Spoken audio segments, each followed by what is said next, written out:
Never give up, which is the lesson I learned from boxing. As soon as you learn to never give up, you have to learn the power and wisdom of unconditional surrender, and that one doesn't cancel out the other, they just exist as contradictions.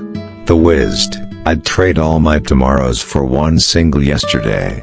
Freedom's just another word for nothing left to lose. I grew up in a time when people believed in duty, honor and country. My grandfathers were both officers.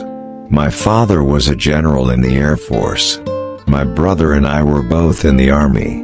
I've always felt a kinship with soldiers. I think it's possible, by not having to live up to people's expectations, I was somehow free. You don't paddle against the current, you paddle with it. And if you get good at it, you throw away the oars. I feel like I'm kind of lazy, but I keep the yard looking good. To me, if you love it enough to devote your life to it, then you're doing the right thing. I grew up listening to Hank Williams and Johnny Cash, so arriving in Nashville in the 60s was really exciting for me. I have a special place in my heart for Nashville because it saved my life back in the day. If it hadn't been for Johnny Cash, I'd probably have been a Nashville songwriter because that's what I had done for almost 5 years.